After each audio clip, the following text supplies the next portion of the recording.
ডাকশো বলেন, জাকশো বলেন, রাকশো বলেন, আর চকশো বলেন, যাই বলেন, কপালে যেটা লেখা আছে ওটা পৌঁছাবে, যতই ষড়যন্ত্র হোক। কোন ষড়যন্ত্র কাজে লাগবে না ইনশাআল্লাহ। হাত্তা ইযা জাতুহুম রুসুলুনা ইয়াতাওয়াফাউনাহুম, হঠাৎ যখন তাদের কাছে মরণের ফেরেশতা চলে আসবে, ক্বালু, তারা বলবে, আইনা মা কুনতুম তাদউনা মিন দুনিল্লাহ, নিজেদের উপরে যারা জুলুম করেছো কোথায় আজ তারা, যাদের কথা মতো তোমরা ন্যায়কে অন্যায় বানিয়েছো, অন্যায়কে ন্যায় বানিয়েছো। বাংলাদেশে এটা এখন নেই। কথা বলেন না কেন? শিক্ষক নামে কিছু কলঙ্ক এখনো পর্যন্ত জাকসুর রেজাল্টের ঘোষণা দেয়নি, অথচ ঘোষণা রাত ৮টা ৯টার ভেতরে দেওয়ার কথা। এত করে একটা প্রতিষ্ঠানের এই সর্বোচ্চ ৮,৫০০ ৭,৫০০ থেকে ৮,০০০ ভোট, এইটা গণনা করতে যদি ২৪ ঘন্টা পার হয়ে আবার ২৪ ঘন্টা চলে আসে, যে জাতীয় নির্বাচন কি করবেন এদেশের মানুষ বুঝে ফেলেছে। এটা নিয়ে যদি ঝামেলা করেন এদেশে কোনো নির্বাচন আগামীতে আর হবে না ইনশাআল্লাহ। এখানে কোনো ষড়যন্ত্র না করে যে যা পেয়েছে সেটা তার কাছে পৌঁছিয়ে দেন।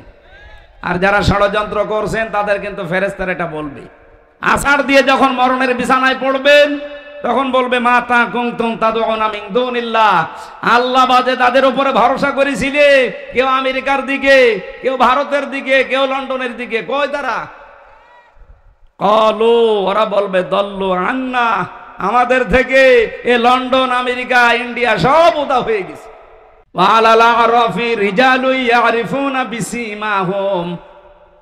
আল্লাহ পাক বলেন, এই জায়গায় আমি কিছু মানুষকে বসিয়ে দেব। নবীজি যখন আয়াতের ব্যাখ্যাটা করছিলেন, সাহাবায়ে কেরাম সামনে বসা, আল্লাহর নবী বলেন, এই মানুষগুলোকে আল্লাহ জাহান্নামে দেবে না, জান্নাতেও দেবে না। সঙ্গে সঙ্গে প্রশ্ন করেছিলেন সাহাবী, হে নবী, এদেরকে আল্লাহ জান্নাতে দেবে না, জাহান্নামও দেবে না, কারণ কি? নবীজি বললেন, জান্নাতে এদের দেবে না একটা কারণে, এদের সব ভালো ছিল, মায়ের সাথে আচরণ খারাপ ছিল। বাংলাদেশে এরকম সন্তান নেই। কথা বলেন না কেন? সব ভালো, নামাজ পড়ে, রোজা রাখে, পর্দা করে চলে, ব্যবসা হালাল, কিন্তু মা বাবার সাথে সম্পর্ক ভালো না। এই যে সম্পর্কটা ভালো না, এর পেছনে আমি 2টা কারণ পেয়েছি। 1 নম্বরে, এই ছেলেটাকে ছোটবেলা থেকে এই মা আর বাবা যে শিক্ষাটা দেওয়া দরকার দিনের, এইটা দেয়নি। এই জন্য এই ছেলে আর মেয়ে জানে না যে আল্লাহর পরে মা বাবার স্থান। এরকম শিক্ষা দেশে নেই। আপনি দেখেন ডক্টর মোহাম্মদ ইউনূস, 2 নবীর নাম ওনার, মোহাম্মদ আর ইউনূস, কয় নবী? অথচ কইল কি 1 থেকে 5 পর্যন্ত গানের মাস্টার নিয়োগ দিয়েছে, অথচ 1 থেকে 5 পর্যন্ত কোরআন শেখাতে একটা মাওলানা শিক্ষক নিয়ে দিতে পারে নাই। কথা বলেন না কেন? গাইবান্ধাবাসী, আমার কুষ্টিয়াবাসীর দাবি, গানের মাস্টার যদি এই 92% মুসলমানের দেশে 1 থেকে 5 পর্যন্ত নিয়োগ দেওয়া হয়, তাহলে 1 থেকে 5 পর্যন্ত মুসলমানের ছেলে মেয়েদের জন্য একটা আলেম নিয়োগ দেওয়া লাগবে। এ দাবি আপনারা করেন না? কারা করেন দেখি?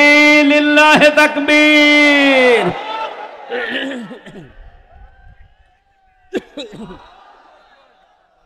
গলা ভেঙে যাচ্ছে, পানি খান, ঠান্ডা লেগে যাবে। চা এত চিনি দিলে তো গলা ভেঙে যাচ্ছে। কিচ্ছু লাগবে না,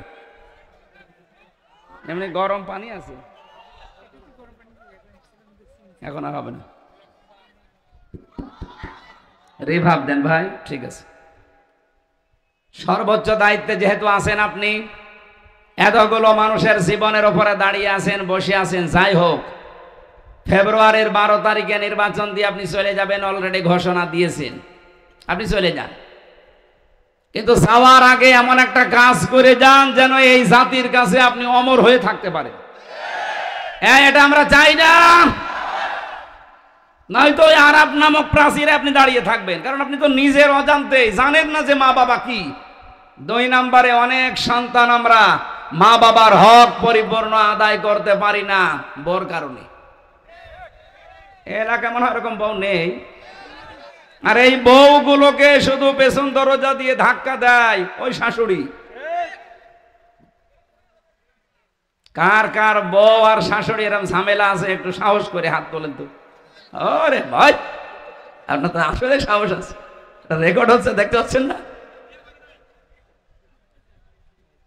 না আমি হাসির জন্য বলি না। সম্মানিতা মা এবং বোনেরা, আপনি কি আমাকে আরাফ নামক এই প্রাচীরে দাঁড় করিয়ে রাখতে চান যে আমি যেন জান্নাতে যেতে না পারি? তাহলে আপনাকে বিয়ে করে আমি আমার দুনিয়া এবং আখিরাত দুইটাই তো নষ্ট হয়ে গেল। এরকম কঠিন কথা বলার পরেও কোনো মহিলা যদি সংশোধন না হয়, আমার মনে হয় ওই মহিলা আর আবু জাহেলের বউ নাকেরা, এর ভেতর আর পার্থক্য নেই। আবু জাহেলের বর আমি জীবন পড়েছি এই নাকেরা নামে এই মহিলা এই পৃথিবীতে সবচাইতে স্ত্রীর হাতে বেশি পিটানি খেয়েছি আবু জাহেল। বাংলাদেশে বহু মানুষ আছে তারা বোর হাতে মায়ের খায়। হ্যাঁ এখানেও আছে, দরকার নেই। এই জন্য আমরা যারা সন্তান আছি, যেহেতু আল্লাহর পরে মা বাবার স্থান এটা অনেকে জানেন না, খুব ভালো করে আজকে শুনি যান। আল্লাহ নিজের পরে এই স্থান আপনার শ্বশুর শাশুড়ির দেয়নি, আপনার স্ত্রীর নাম দেয়নি, আল্লাহ দিয়েছেন ওয়াকাদা রাব্বুকা আল্লা তা'বুদু ইল্লা ইয়্যাহু ওয়া বিল ওয়ালিদাইনি ইহসানা। আমি আল্লাহ সিদ্ধান্ত দিয়েছি, ফাইনাল রায় দিয়েছি, আমার ছাড়া ইবাদত আর কারো করা যাবে না। আর আমার পরেই তোমরা মার বাবার সেবা করবা, তাদের পেছনে খরচ করবা, সাধ্য মতো খেদমত করবা। এখান থেকে একটা মাসলা বের হয়। এই এদিকে তাকান, আল্লাহ পাক যে আইন দিলেন, রায় দিলেন, ফায়সালা দিলেন, সিদ্ধান্ত দিলেন যে আল্লাহ ছাড়া কারো ইবাদত করা, কারো আইন মানা। কয়েকজন বললেন আল্লাহর আইন ছাড়া কারো আইন মানা যাবে? আল্লাহর আইন মানা কি? আরো জোরে বলেন। মা বাবার আইন মানা কি? না না হয়নি। মাঝখানে ওয়া কি খেলা করার জন্য দিস। আল্লাহর আইন মানা ফরজ, কিন্তু মা বাবার আইন মানা ফরজ না, তাদের সেবা করা, খেদমত করা ফরজ। কি বুঝলেন এখান থেকে? আল্লাহর পরে আল্লাহ যাদের নামে স্থান দিলেন, মার বাবা, ওয়াবিল ওয়ালিদাইনি ইহসানা, সেই মা বাবার আইন মানা যদি ফরজ না হয়, তুমি কোন মহারথী যে তোমার আইন মানা লাগবে? বলুন। এই জন্যে তো আমরা এই বিষয়ে এত সোচ্চার যে পৃথিবী বানিয়েছে যিনি, আইন চলবে তার, অন্য কারো আইন আমরা চলতেও দেব না, আমরা মানিও না। আলাহুল খালকু ওয়াল আমরু, মানিয়েছে যিনি, হুকুম তার। আপনি কোন মহারানী যে আপনার হুকুম মানা লাগবে? আমি মা বাবার আইনই মানি না, তার খেদমত করি, সেবা করি, তার পেছনে খরচ করি, কিন্তু আইন মানি কার? সুতরাং আগামীর বাংলাদেশ আমার মনে হয় আল্লাহর আইন বাদে অন্য কোন আইন আসলে এখানে চলতে দেওয়া হবে না ইনশাআল্লাহ, সে যে নামে আসুক না কেন।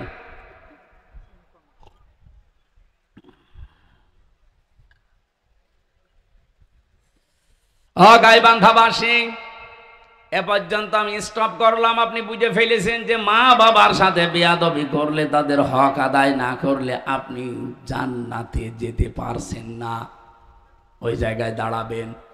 নবীজি বলেন এই লোকগুলো জাহান্নামেও যাবে না। সাহাবী বলেন হুজুর এরা জাহান্নামে যাবে না কেন?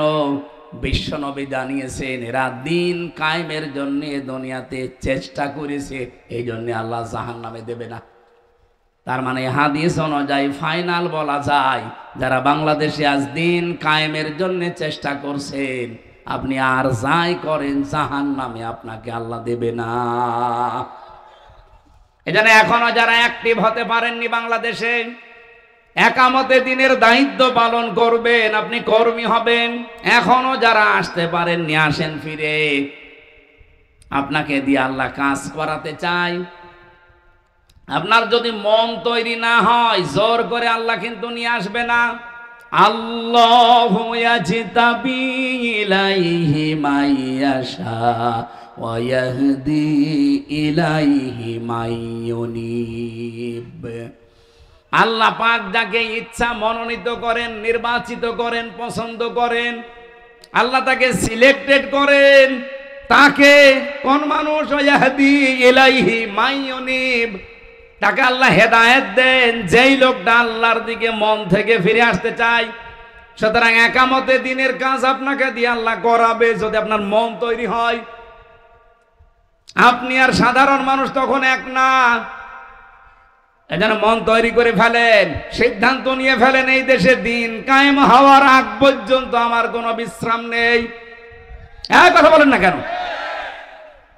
আবু তালেব সরকার যদি পারে, মাওলানা নজরুল ইসলাম যদি পারে, আব্দুল করিম যদি পারে, আমি পারবো না? মানে আমি মনটা ওদের মতো তৈরি করে দেখেন, আল্লাহ আপনাকেও ময়দানে কাজে লাগিয়ে দেবে।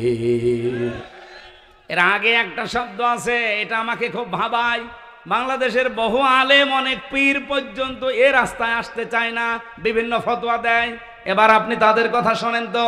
কাবুরন আলাল মুশরিকিনা মা তাদউহুম ইলাইহি।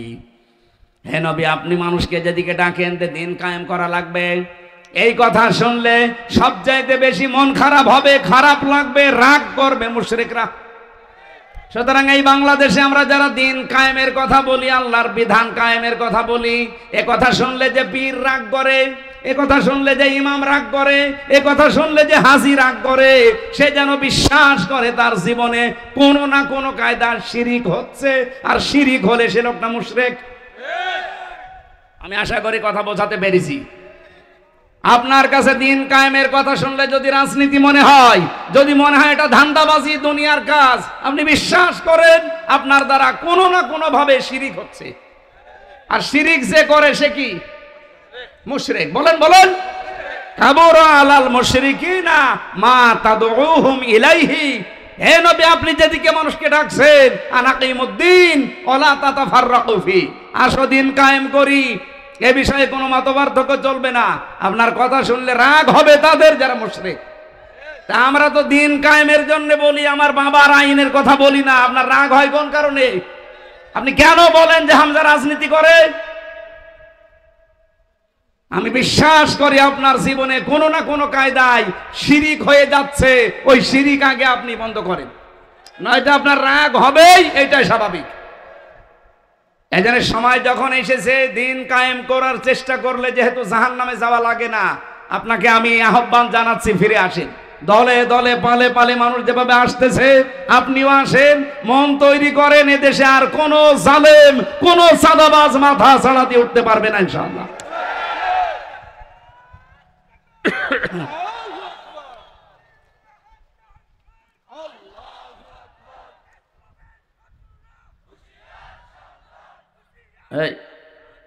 কি বললো?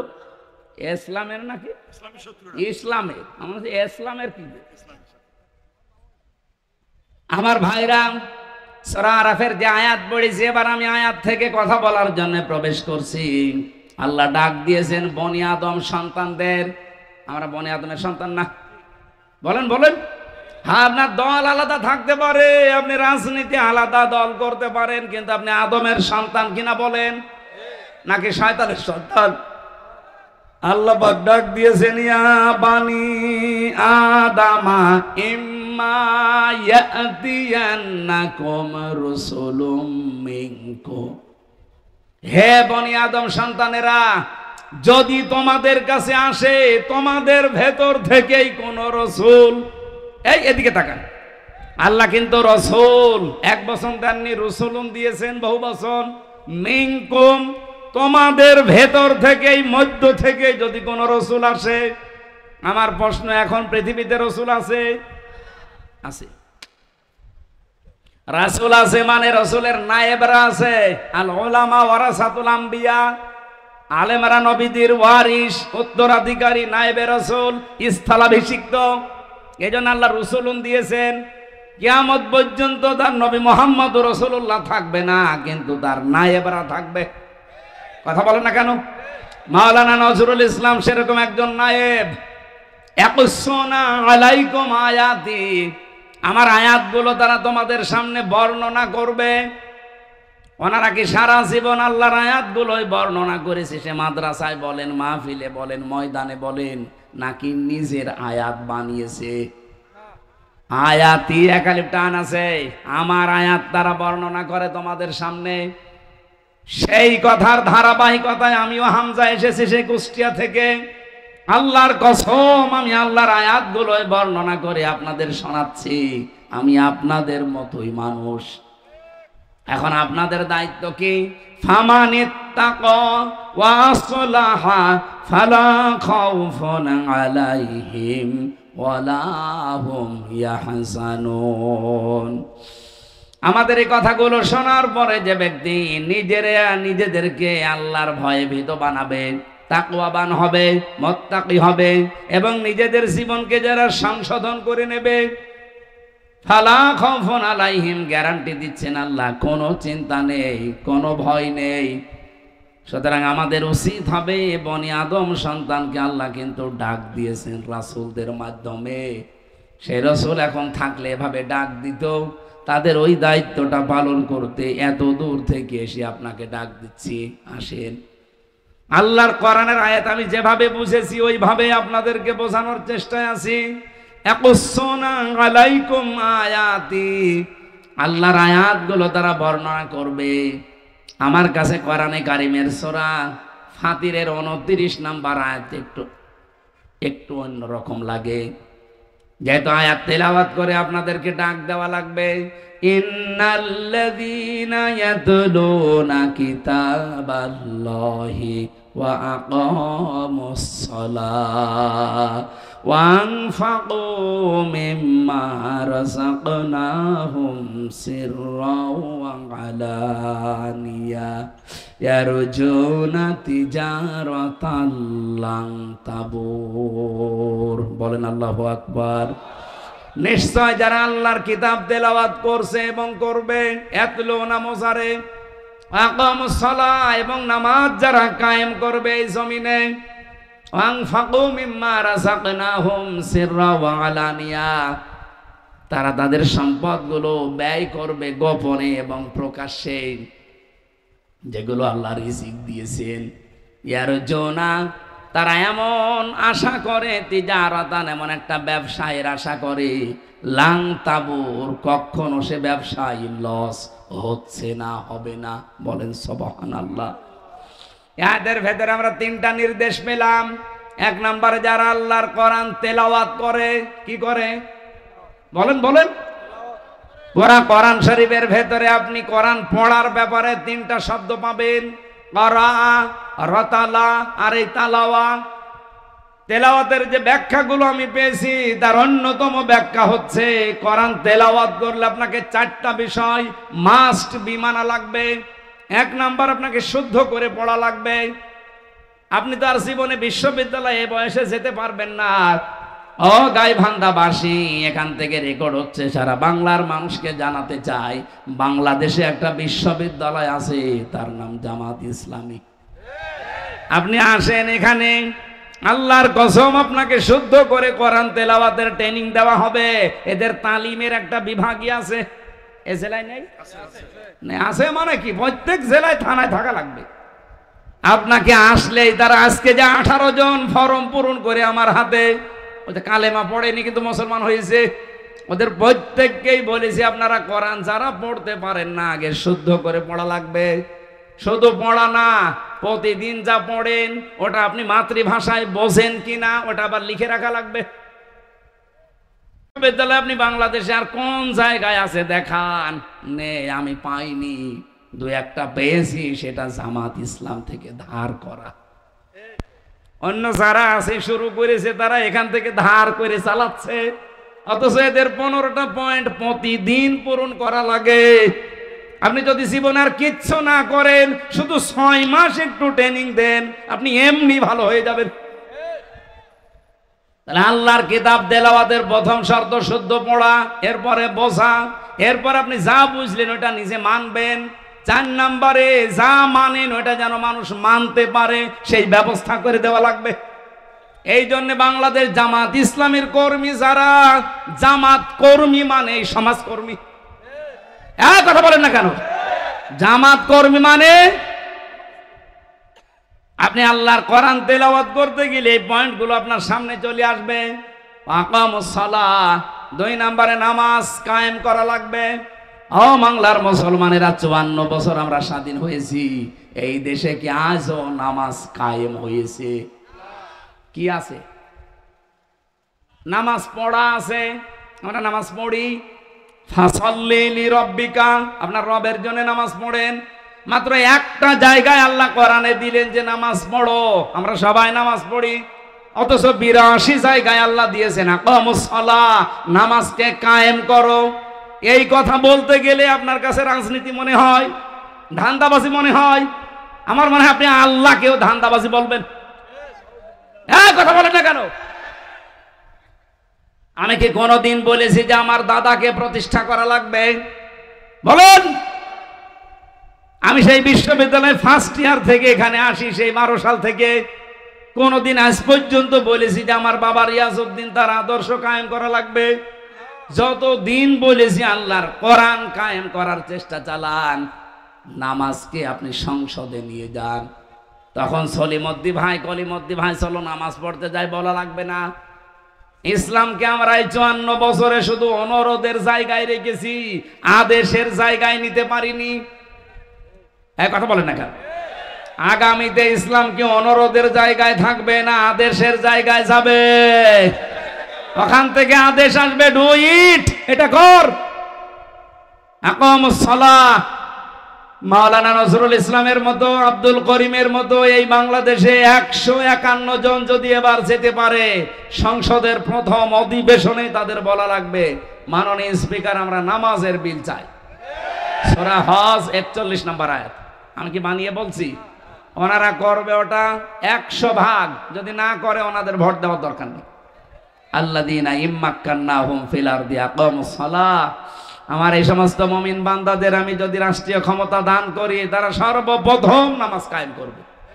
এই জন্য নামাজ কায়েমের আন্দোলন বাংলাদেশে কোন দল করে আপনি নিজেই জানেন। বহু দল আছে দেশে নামাজ পড়ার কথা বলে, কিন্তু নামাজ কায়েম করা লাগবে এ কথা বলে শুধু জামাত ইসলামী বাংলাদেশ। 3 নম্বরে খরচ করা লাগবে আপনার যা আছে, প্রকাশ্যে হোক গোপনে হোক। এর জন্য আমরা আশা করি এমন একটা ব্যবসার লাংতাবুর, জীবনেও কোনো লস নেই। এই জন্য যে 3টা কর্মসূচি, যেহেতু বাংলাদেশ জামাত ইসলামী এই 3টা হাতে নিয়েছে, এই জন্য আহ্বান জানাচ্ছি।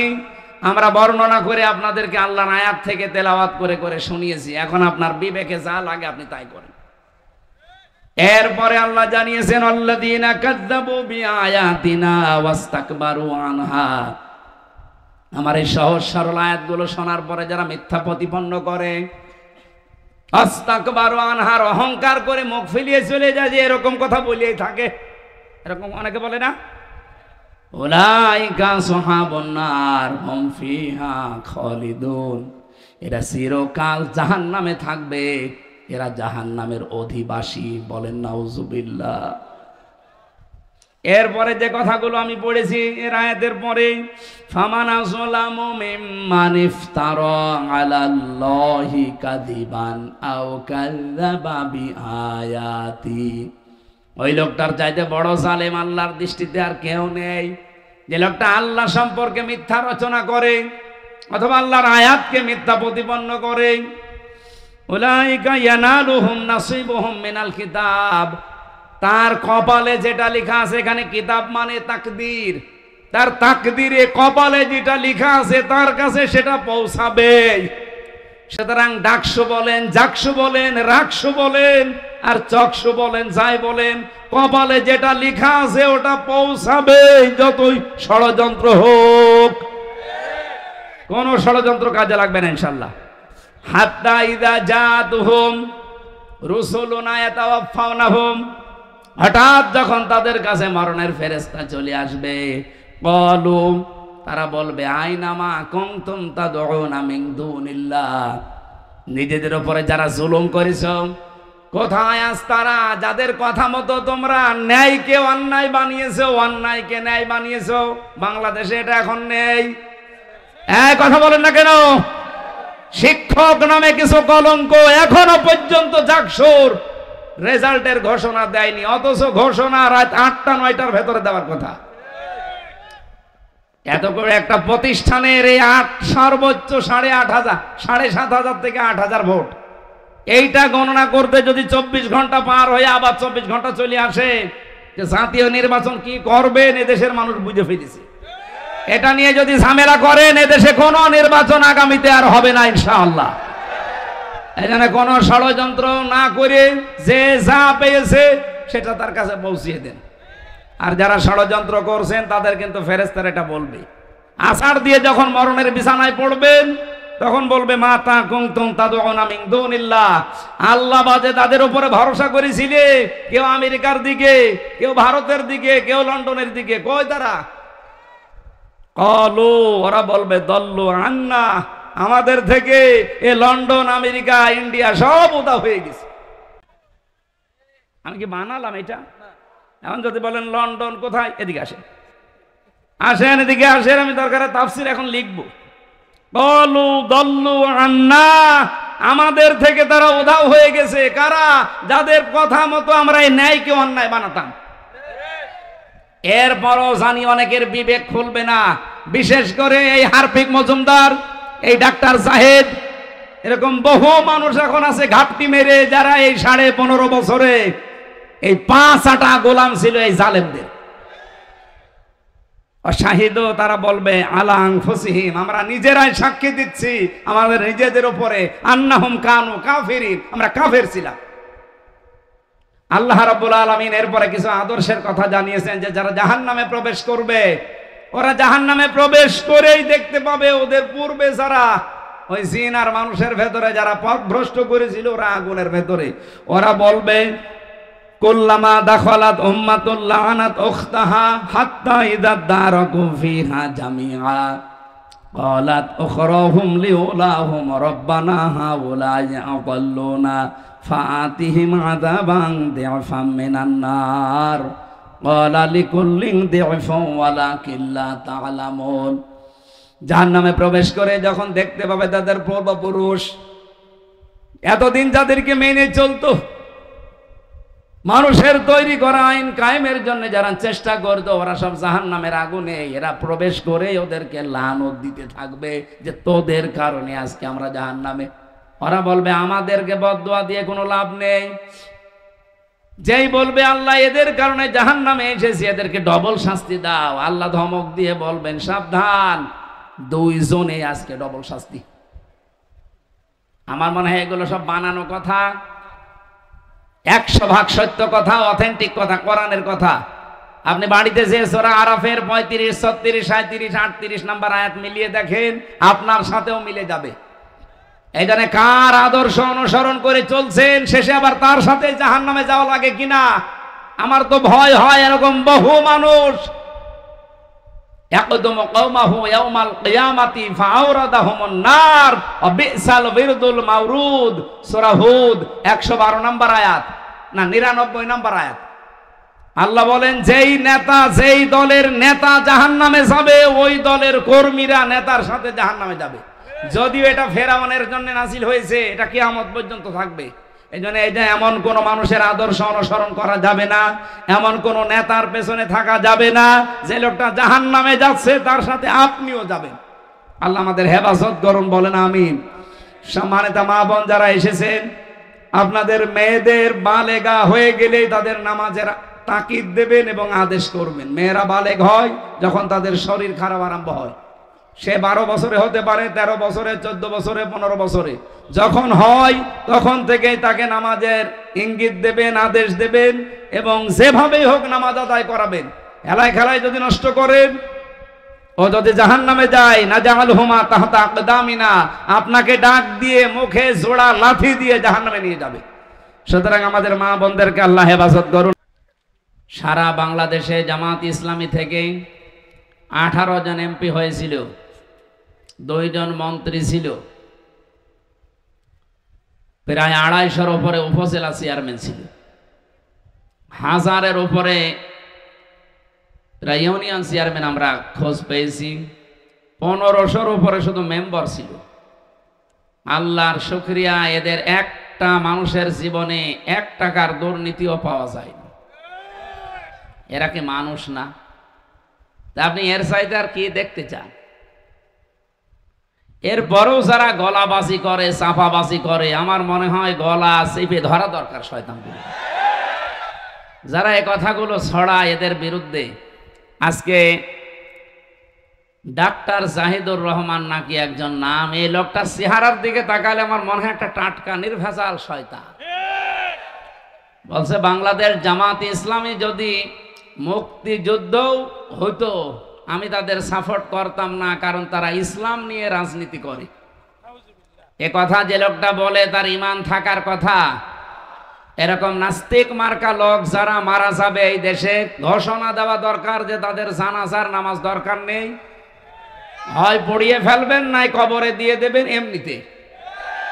কারণ ইসলামের রাজনীতি আছে, এই কথা যারা বিশ্বাস করে না সে কাফের। আর কাফের মরে গেলে জানাজা পড়া যায়? বলেন। নবীজির চাচা মুশরিক কাফের ছিল, নবীজি জানাজা পড়ানো তো দূরের কথা, শুধু দোয়া করতে চেয়েছিলেন, আল্লাহ হাতের উপরে বলেছেন না, মা কানা লিন নাবিয়্যি ওয়াল্লাযীনা আমানু আইয়াস্তাগফিরু লিল মুশরিকিন। সূরা তাওবা এসেছে 113 নম্বর আয়াত। হে নবী, এটা আপনার চাচা আমি জানি, কিন্তু লোকটা তো মুশরিক। কোন নবীর জন্য, কোন ইমানদারের জন্য জায়েজ নেই, উচিত না, শোভনীয় না যে কোনো মুশরিকের জন্য আমি আল্লাহর কাছে ক্ষমা চাবে। সুতরাং বাংলাদেশে আমার মনে হয় এখন অনেকে এরকম যারা করবে, এই উদাহরণ তৈরি করা দরকার, তাহলে বাকি শয়তানগুলো এমনি ভালো হয়ে যাবে। যারা এই কথা বলতে পারে যে জামাত ইসলামী বাংলাদেশ এরা ইসলাম নিয়ে রাজনীতি করে, এই একটাই দোষ, এই কারণে আমি তাদের পছন্দ করি না, তার মানে আপনি সরাসরি ইসলামী রাজনীতিকে পছন্দ করেন না। এই কথা বলেন না কেন? এদের জানাজা যারা পড়বে আমার মনে হয় তারাও ওই রকমই। এর চাইতে গ্যারান্টি দেওয়ার মতো আমার মনে হয় বাংলাদেশে আর মানুষ দিয়ে হবে না। এর চাইতে ভালো মানুষ যদি পেতে চান তাহলে ফেরেশতা জিবরাইল নিয়ে আসেন, তাছাড়া আপনি এর চাইতে ভালো মানুষ পাবেন কোথায়? ঘোষক যিনি ঘোষণা দিচ্ছিলেন বাংলাদেশ জামাত ইসলামী থেকে এমপি পদপ্রার্থী না, ঘোষণা ঠিক হয়নি। উনি পদপ্রার্থী নয়, উনি নমিনি। নমিনি এবং এমপি পদপ্রার্থী এ শব্দের ভেতরে অনেক পার্থক্য আছে। বাংলাদেশ জামাত ইসলামী থেকে যারাই ভোটে দাঁড়ায় তারা কেউ নিজের ইচ্ছায় দাঁড়ায় না, দল তারে দাঁড় করিয়ে দেয়। এখানে আমরা 3 জন নমিনি আছি। আল্লাহর কসমে কোরআন শরীফ আমার সামনে, যেদিন আমার নাম ঘোষণা দিয়েছে নমিনি, ওই দিনও আমি জানতাম না।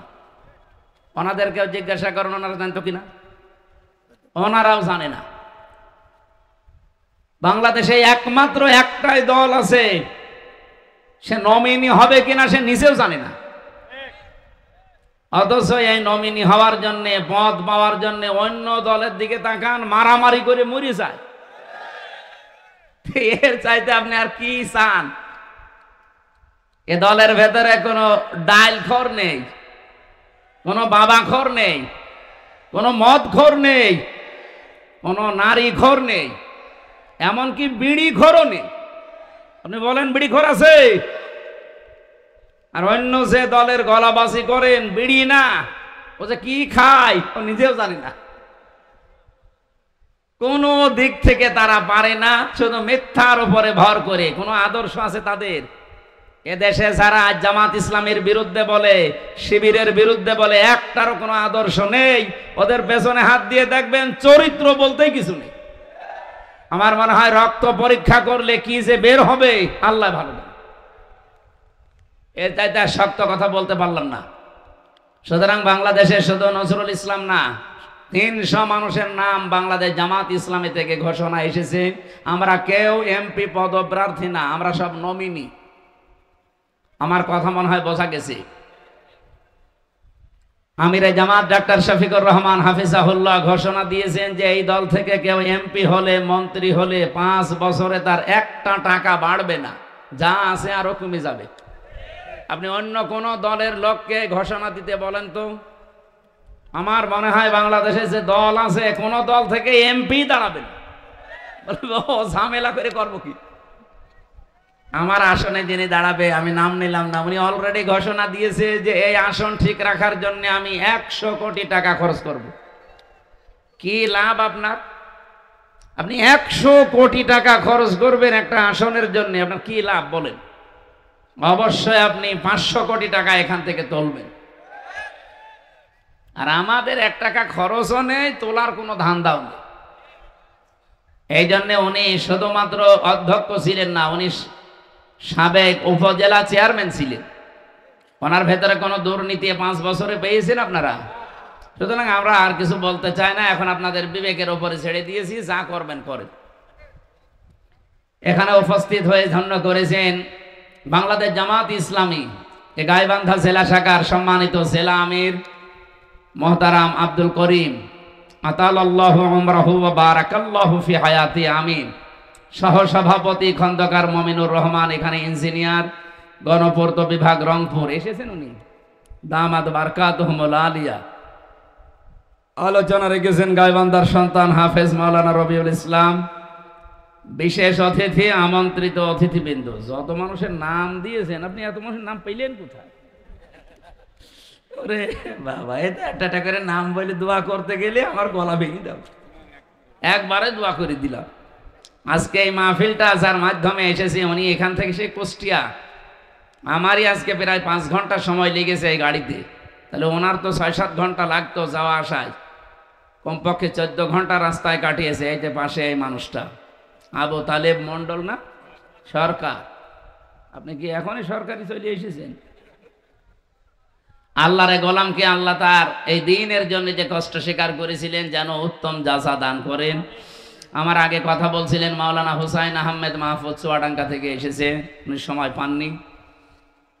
মঞ্চে বসা ওলামা ইকরাম, সামনে বসা মুসলমান ভাইরা, পর্দার আড়ালের সম্মানিতা মা এবং বোনেরা, এখনো মনে হয় শীত সেরকম পড়েনি, এই জন্যে এই অনুষ্ঠানগুলো এখনো বাংলাদেশের বিভিন্ন জেলাতে শুরু হয়নি, আস্তে আস্তে আরম্ভ হচ্ছে। আমরা যেহেতু সাংগঠনিকভাবে চলাফেরা করি, এই জন্যে সংগঠনের বাইরে যেতে পারি না।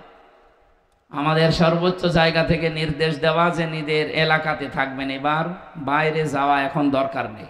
এই জন্যে খুব কম আসা হচ্ছে। হয়তো 2-3 মাস পরে একবার আসলে আপনারা একটু সাড়া দেবেন তো ইনশাল্লাহ। আরো যারা আলেম ওলামা আসবে এলাকায় কোরআনের দাওয়াত নিয়ে, এই যে 3 তারিখে সামনে মাসে অক্টোবরে সিলেট থেকে আসবেন ডক্টর মোহাম্মদ মাওলানা ফয়জুল হক হাফিজাহুল্লাহ, অনেক জ্ঞানী মানুষ। আপনারা দল বেঁধে আসবেন, আরো মানুষকে নিয়ে আসবেন তার অনুষ্ঠানে। সবাইকে নিয়ে দরবারে ইলাহিতে শুকরিয়া আদায় করছি, আল্লাহ যে আমাদের সুস্থ রেখেছেন, জোরে বলেন আলহামদুলিল্লাহ। দরুদ আর সালাম পড়ছি আমাদের নবীর উপরে, কারণ এটা রবিউল আউয়াল মাসের আজকে 18 তারিখ না, ভাদ্র মাসের কয় তারিখ? 28 তারিখ, ইংরেজি সেপ্টেম্বরের আজকে 12 তারিখ। দেখতে দেখতে কিন্তু রবিউল আউয়াল চলে যাচ্ছে। 18 তারিখ যেহেতু হয়ে গেছে, আর মাত্র 12টা দিন আমাদের সামনে আছে। যে মহান মিশন এবং ভিশন নিয়ে এসেছিল এই মাসটা, আমরা কিছুই করতে পারিনি, শুধু অনেকে মিলাদ পড়ে খেচড়ি আর জিলাপি খেয়ে শেষ করে দিয়েছে। অথচ রবিউল আউয়াল কি এটা করার জন্য আসে? রবিউল আউয়াল একটা উদ্দেশ্য আছে। আমি প্রায় 27টা কারণ পেয়েছি সিরাত ইবনে হিশামের ভেতরে। ঐতিহাসিক যারা তারা লিখেছে রবিউল আউয়াল এই মাস যেহেতু নবীজির জন্মের মাস এবং তার ইন্তেকালের মাস, এই মাসেই তিনি দুনিয়ায় এসেছিলেন, এই মাসেই বিদায় নিয়েছেন। আমাদেরকে যেটা দিতে আসে এই মাস, তার অন্যতম শিক্ষা হচ্ছে হক। কি বললাম? হক। আর রাহিকুল মাখতুমের ভেতরে পড়ছিলাম, মিলাদ যারা পড়েন, মিলাদ যারা দেন, তারা অনেকে হয়তো জানেন না, যেহেতু এই রংপুর বিভাগে এগুলোর প্রচলন কম আছে, এগুলো সব চাইতে বেশি চলে সিলেট আর চট্টগ্রামে। এ মাস আসলেই তারা মিলাদের বাহার, কেউ 5 দিন 7 দিন 19 দিন 63 দিন পর্যন্ত মিলাদ চলছে। এমনকি নামও তারা দিয়েছে ঈদে মিলাদুন নবী। কোথায় পেয়েছেন ভান্ডামি? এই পৃথিবীতে মাত্র 2টা ঈদ আল্লাহর পক্ষ থেকে রাসূলুল্লাহকে দেওয়া হয়েছে, একটা ঈদুল আযহা, এটা ঈদুল ফিতর। এর বাইরে কোনো ঈদ আমাদের জন্য আর নেই। কথা বলেন না কেন? ওরা কোরআন শরীফের আয়াত পড়ে দলিল দিতে চায় ভাবে قد جاءكم من الله نور وكتاب مبين। সূরা মায়েদার 15 নম্বর আয়াতের শেষের দিকে এটা আছে, অবশ্যই আল্লাহর পক্ষ থেকে তোমাদের কাছে এসেছে স্পষ্ট কিতাব, নূর। এখানে ওরা বলতে চায় কিতাব মানে কোরআন শরীফ, আর নূর মানে মুহাম্মদুর রাসূলুল্লাহ না। আপনি তাফসীর গুলো খোলেন, যারা পড়তে পারে জিজ্ঞাসা করেন। আল্লাহ পাক এখানে নূর এবং কিতাব এ দুইটাই এক জিনিস। কারণ কোরআনের 55টা নাম আমি পেয়েছি, তার অন্যতম নাম 5টা, এর ভেতর একটা নাম হচ্ছে আন-নূর। কোরআন নাম কি? এখানে মাঝখানে যেহেতু ওয়া আছে, আল্লাহ পাক এখানে নূর এবং কিতাব দুইটা জিনিসই আসলে এক। এটা যে এক তার প্রমাণ কি? কোন আয়াত থেকে কেউ তাফসীর করতে হলে উসুলে তাফসীরের মূল নীতি হচ্ছে এর আগের আয়াত পরের আয়াতের সাথে সম্পর্ক কি আছে, এটা আপনাকে জানা লাগবে। যারা এভাবে আলেম হওয়ার পরেও দলিল দেন, মানুষকে ধোঁকা দিয়ে বোকা বানাতে চান, যেখানে নূর মানে মুহাম্মদুর রাসূলুল্লাহ আর কিতাব মানে কোরআন শরীফ না। কারণ এর প্রমাণ এ দুইটাই যে এক, এর প্রমাণ আল্লাহ নিজে পরের আয়াতে দিয়েছেন। ইয়াহদি বিহিল্লাহ। যারা গ্রামার বসে বলেন তো ইয়াহদি বিহিল্লাহ, বিহি 1 বছর না বহু বছর? আপনি কথা বলেন, আপনি জানেন বিহি এটা 1 বছর। উপরের জিনিস যদি 2টা হবে, আল্লাহ পাক এখানে ইয়াহদি বিহিল্লাহ দিলেন কেন? যে এইটার দ্বারাই আমি মানুষকে হেদায়েত দেই। সুতরাং এইটার দ্বারা বলতে এখানে যেটার নাম আছে সেটা নূর ও যা কোরআন ও তা। আশা করছি আমি কথা বোঝাতে পেরেছি এই বিহি শব্দটা দিয়ে, মানুষ যেন বিভ্রান্তিতে না পড়ে যে নূর মনে হয় আলাদা, কিতাব মনে হয় আলাদা। না, আল্লাহ জানে জবাব দিচ্ছেন পরের আয়াতে, ইয়াহদি বিহিল্লাহ, আমি আল্লাহ নিজে এইটার দ্বারা হেদায়েত দেই।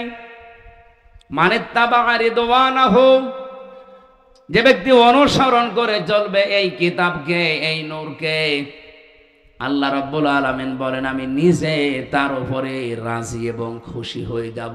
বলেন সুবহানাল্লাহ।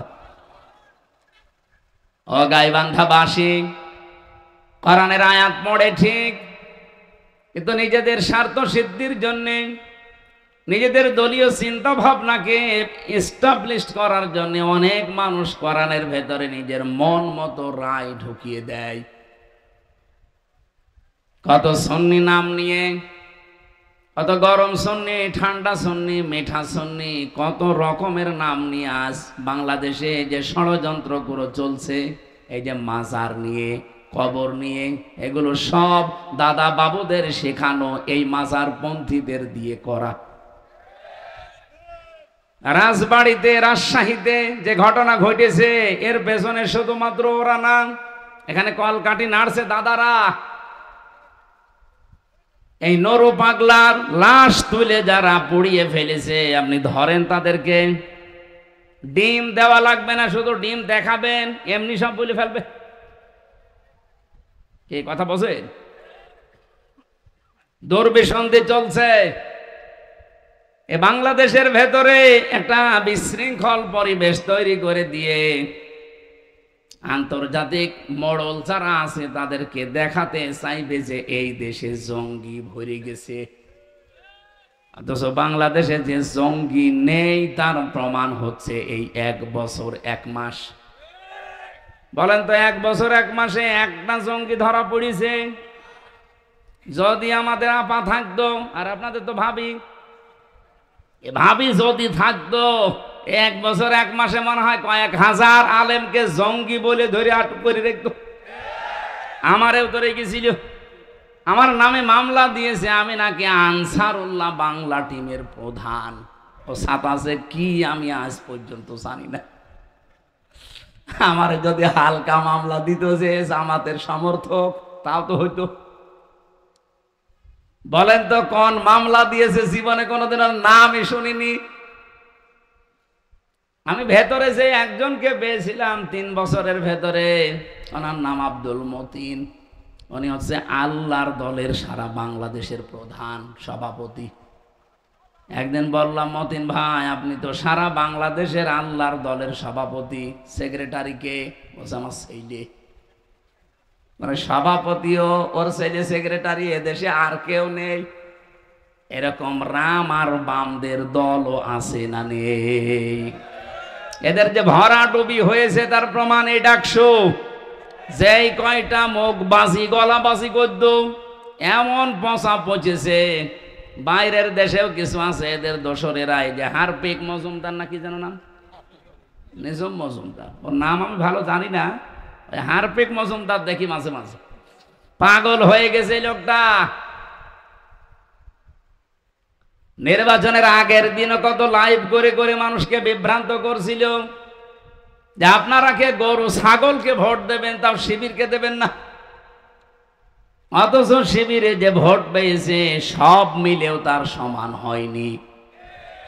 যারা দাপাদাপি করত তারা মাত্র 5,000। এত নিষেধ করার পরেও মহান আল্লাহ শিবিরকে প্রায় 14,500 ভোটে বিজয়ী করেছে। এই দৃশ্যটা দেখার পরে বাংলাদেশের পটও পাল্টিয়ে গেছে। আরে জাকসুর কারণে পটও আরো পাল্টাবে, এই জন্য জালেমেরা অনেকে বুঝে ফেলেছে, এখনো ফল দিচ্ছে না। যেই দিন ডাকসু নির্বাচন হয় তার পরের দিন আমার আসনে কুষ্টিয়ায় প্রায় 10টা গ্রামের প্রধান, ওরা নিজেরাই যে কোরআন শরীফ আমার সামনে এসে আমারে বলছে, হুজুর ও শয়তানদের সাথে আর নেই, বেঁচে যতদিন আছি দিন কায়েমের জন্য আল্লাহর রাস্তায় থাকবো, আপনি আমাদেরকে সাথে নেন। আমি বললাম যে কালেমা পড়ানো লাগবে, বলছে না মুসলমানই, কিন্তু এতদিন ছিল ওই সমস্ত জায়গায়। কালেমা যদি পড়ানো লাগে আমি পড়িয়ে দেই। আজকেও কুষ্টিয়াতে আমার নিজের আসনের ভেতরে ইবি থানার আবদালপুরে আমি জমান নামাজ পড়িয়েছি। নামাজের পরে 18 জন এসে আমার হাতে হাত দিয়ে সব কালেমা পড়েনি, কিন্তু মুসলমান হয়েছে। এসে তো ডাকসু আর জাকসুর শুধু ফল ঘোষণা দেওয়ার পরে সারা দেশে যেভাবে দলে দলে পালে পালে মানুষ আসতেছে, আমার মনে হয় কিছুদিন যেতে দেন,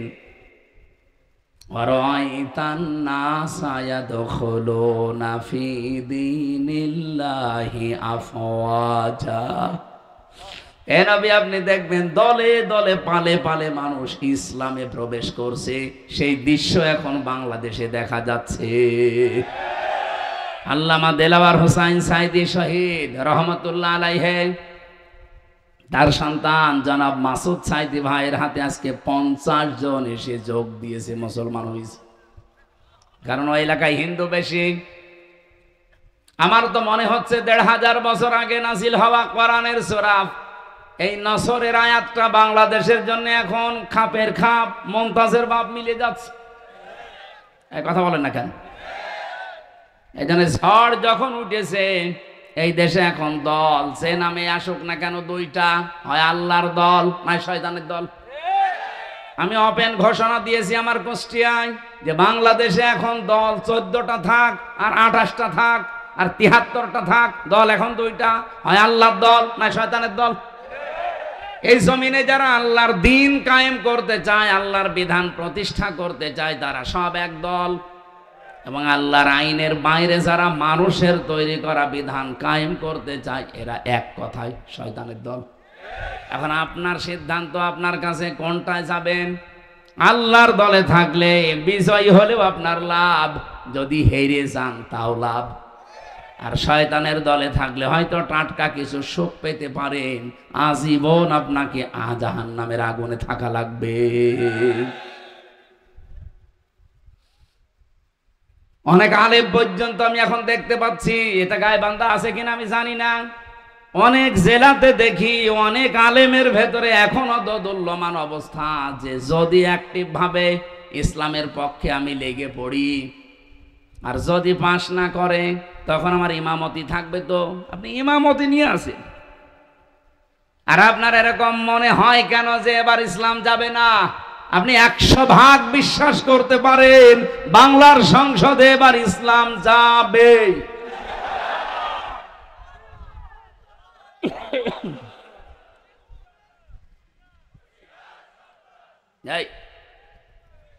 আমি যে যাবে বললাম, এটা আমি নিজের ইচ্ছাই বলেছি না।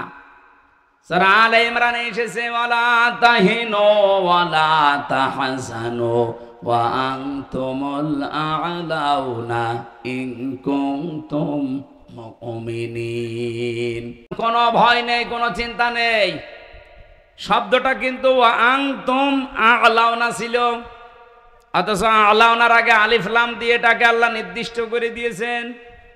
আরবি গ্রামারের নিয়ম অনুযায়ী মুবতাদা যদি মারিফা হয়, খবর হওয়ার কথা সব সময় নাকিরা অনির্দিষ্ট, অথচ আল্লাহ এখানে আলিফ লাম দিয়ে এইটাকেও নাকিরাকে মারিফা বানিয়ে দিয়েছেন, নির্দিষ্ট করে দিলেন। খবর যদি কোনো সময় মারিফা নির্দিষ্ট হয়ে যায় তাহলে ইফিদুল হাসরা, হাসরের ফায়দা দেয়, বাংলা অর্থ দাঁড়ায় হবে। আল্লাহ বলেন তোমরা বিজয়ী হবে, ইন কুনতুম মুমিনিন। একটা শর্ত দিলাম, মুমিন হওয়া লাগবে। এই জন্য আপনাকে বারবার আমি জানাচ্ছি যে আপনি দোদুল্যমান অবস্থায় থাকবেন না, হয় ইসলামের পক্ষে থাকবেন, না আপনি বেঈমানের পক্ষে থাকবেন। এটা এখন ফাইনাল সিদ্ধান্ত আপনাকে আজকেই নেওয়া লাগবে, নয়তো ইসলাম যদি এসে যায় আপনি এই যে সাপোর্ট করছেন না, তখন বিপদে পড়বেন। আর আল্লাহর কসম এবার ইসলাম আসবে, কারণ যে ঝড় উঠেছে। আল্লামা সাইদের কথা ছিল, ঝড় যখন আসে ঝরা পাতাগুলো উপরে ওঠার জন্য, এদেশে আমরা যারা ঝরা পাতা এদিক ওদিকে আসি, আল্লাহর কসম এবার উপরে উঠতে চাই। এজন্য কোনো ভয় নেই। ছেলে যদি মায়ের হাতে নিয়ে বলে আমার বাবার সম্পদ আমি পাই কিনা পাই, পাই কিনা পাই, মানুষ তারে পাগল বলবে না? বলো তুই মাথা খারাপ না পাগল, তোর বাবার সম্পদ তুই পাবি না, গ্রামের লোক পাবে। 92% মুসলমানের দেশে যে ঝড় এবার উঠে পড়েছে, এইটা দেখেও যদি কারো বিশ্বাস না হয় যে ইসলাম এবারও যদি না আসে, ইসলাম আসবে না, আসবে কি? কোথায় 14,500 আর কোথায় 5,000? আপনি টের পাচ্ছেন? এটা আল্লাহর দয়া ছাড়া জীবনও সম্ভব না। এক কথা বলেন না কেন? সেদিন গোবিন্দচন্দ্র পরামানিকের সাথে দেখা হয়েছিল, উনি আমারে বলছিলেন, মাওলানা আমি একজন হিন্দু মহাজোটের সেক্রেটারি সারা বাংলাদেশের, আমি যা দেখলাম এই বাংলাদেশে যদি জামাত ইসলামী রাষ্ট্রীয় ক্ষমতায় যায় তাহলে দেশের সব দলের মানুষ নিরাপদে থাকবে। এটা হিন্দু বিশ্বাস করে, আপনার কি হয়েছে? আশা করছি এবার বিশ্বাসটা আপনি পাকাপোক্ত করে নেন, হয় ইসলামের পক্ষে থাকবেন না ইসলামের বিপক্ষে থাকবেন, মাঝামাঝি কোনো রাস্তা বলেন বলেন নেই। যেহেতু রবিউল আউয়াল মাস, জন্মের কাহিনী শুনতে অনেকে ভালোবাসেন, আমি কাহিনী কয়েক মিনিট বলবো, কিন্তু একটা শিক্ষা দিতে চাই। এই শিক্ষাটা এখনই নেওয়া লাগবে। বিশ্বনবী জন্ম নিয়েই 3 জন মহিলার দুধ তিনি পান করেছিলেন। প্রথমে তার নিজের মায়ের, দ্বিতীয় নম্বরে উম্মে আইমান একজন দাসী, 3 নম্বরে হযরতে হালিমাতুস সাদিয়া রাদিয়াল্লাহু তাআলা আনহা। সিরাত ইবনে হিশামের বর্ণনা বলছি, হযরতে হালিমা বলেন আমি মুহাম্মদকে কোলে নিয়ে আমার ডান স্তন দিয়েছি, সে পান করেছে। বাম স্তন তারে দিলাম, সে মুখ বের করে নিল। এই এখানে গল্প করা যাবে না ভাই, পরে। আমি বললাম কেউ আসবেন না, ঘন্টা খানিক সময় দেন, এরপরে যা বলার বলবেন। তিনবার তারে আমি স্তনে মুখ লাগালাম, সে তিনবারই মুখ বের করে দিল। চোখের ইশারা দিয়ে যেন আমারে জানাতে চাই, মা হালিমা। জোর করেন কেন? ডান স্তন আমার অধিকার ছিল, আমি পান করেছি। বাম স্তন এটা আমার অধিকার না, এটা আমার দুধ ভাই আব্দুল্লাহর অধিকার। দুনিয়াতে তো আমি ভাইয়ের হক নষ্ট করার জন্য আসি না, এসেছি ভাইয়ের হক ফিরিয়ে দেওয়ার জন্যে। রংপুর বিভাগের মানুষেরা, যেই নবী মায়ের কোলে বসে এই রবিউল আউয়াল মাসে ভাইয়ের হক নষ্ট করে না, আরো ফিরিয়ে দেয়, সেই নবীর উম্মত আমরা যত বড় হচ্ছি ভাইয়ের হক মারার জম হচ্ছি। কথা বলেন না কেন? একটা হাদিস পড়ছিলাম আজকে, আন আনাসিন রাদিয়াল্লাহু আন আবি যাররিন রাদিয়াল্লাহু তাআলা আনহু قال قال النبي صلى الله عليه وسلم من ادعى ما ليس له فليس منا ওয়ালিয়াতাবাওয়া মাকআদাহু মিনান নার। রাহু মুসলিম। আমি কি বাংলা বলবো? কি নবীজি বলেন, যে জিনিস তোমার না ওইটা যদি নিজের আয়ত্তে নিয়ে রাখো, দুইটা ক্ষতি তোমার ওই দিন থেকে আরম্ভ হয়ে যাবে। এক নম্বরে ফালাইসা মিন্না, যে জিনিস তোমার ছিল না ওটা যদি নিজের দায়িত্বে নিয়ে রাখো, জোর করে জবরদস্তি করে অন্যায় ভাবে সাদাবাজি করে যেভাবে হোক অন্যের জিনিস যদি নিজের দায়িত্বে নিয়ে রাখো, যেটার মালিক তুমি না, তাহলে ওই দিন থেকে তুমি আর আমার উম্মত নেই। বলেন তো, বাংলাদেশে এই হাদিসটা যদি আমি মিলাতে চাই, আগস্টের 5 তারিখের পরে এক বছর 1 মাসে বহু মানুষ নবীর উম্মত থেকে অলরেডি বের হয়ে গেছে। আমি কি বেশি বললাম? রংপুর বিভাগে হয়তো এরকম ঝামেলা হয়নি, কিন্তু আমার খুলনা বিভাগে বাবা শাহজালাল সব হালাল। ভিক্ষুকের টাকা পর্যন্ত ছাড়ছে না। একটা ভিক্ষুক 250 টাকা উপায় করেছে সারাদিন, সেখান থেকেও 30 টাকা সাদা। ও 30 টাকাকে আপনার বাবার টাকা, আপনার নিজের টাকা। এমনিতে এভাবে ভরাডুবি হচ্ছে না দেশের মানুষ এখন আর ওই আগস্টের 5 তারিখের আগে নেই, এখন সব বুঝে ফেলেছে। 1 বছর 1 মাসে বাংলাদেশ জামাত ইসলামীর নামে কোন দোষ এভাবে কেউ দিতে পারেনি। মিথ্যা যারা দিয়েছে সব ধরা পড়ে গেছে। কেন বলছি? ওরা মিথ্যা তহমত লাগিয়েছিল যে জামাত ইসলামী এরাও চাঁদাবাজি করে, এরাও ছিনতাই করে। কিভাবে? এরা ইসলামী ব্যাংক ছিনতাই করে নিয়েছে। ইসলামী ব্যাংকে আপনার বাবার, যাদের ব্যাংক তারা ফেরত পেয়েছে, চাঁদাবাজি হয় কি করে? এই কথা বলেন না কেন?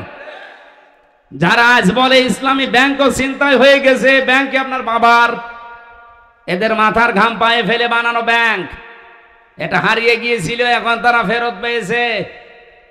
হাদিসের যে শাস্তি, অন্যের জিনিস যারা জোর করে জবরদস্তি করে দখল করে চাঁদাবাজি করে নিজের কাছে রেখে দেয়, তারা হচ্ছে নবীর উম্মতের বাইরে চলে গেছে। 2 নাম্বারটা আরো কঠিন, ওয়ালিয়াতাবাওয়া মাকআদাহু মিনান নার। নবীজি বলেন সে যেন জাহান্নামে নিজের একটা স্থান বরাদ্দ করে নিল। বলেন নাউজুবিল্লাহ।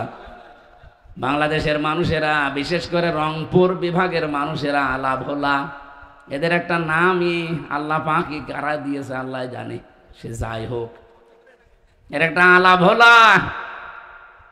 এলাকার মানুষেরা যেহেতু অন্য বিভাগের তুলনায় হালকা একটু গরিব, আপনারা 500 বছর আগে জান্নাতে যেতে পারবেন, কিন্তু সাবধান, অন্যের জিনিস নিজের দখলে নিয়ে রাখবেন না।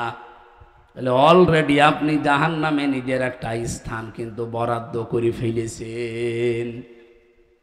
দুনিয়ায় যদি এত কষ্ট করার পরে আখেরাতেও একটা জাহান্নামের স্থান বরাদ্দ থাকে, তোর মতো পাগল আর কপাল পোড়া কেউ আছে? সাবধান বাণী উচ্চারণ করলাম এই জন্যে। খুব ভালোবাসিয়ে বিভাগের মানুষকে ফিরে আসেন। যদি কেউ উল্টা পাল্টা থাকেন, চরিত্র সংশোধন করেন। আমার আজকের আলোচনার বিষয়, যেহেতু রবিউল আউয়াল মাস, নবীজির জন্ম এবং ইন্তেকালের মাস। এজন্য আমি এইরকম একটা আয়াত পড়েছি।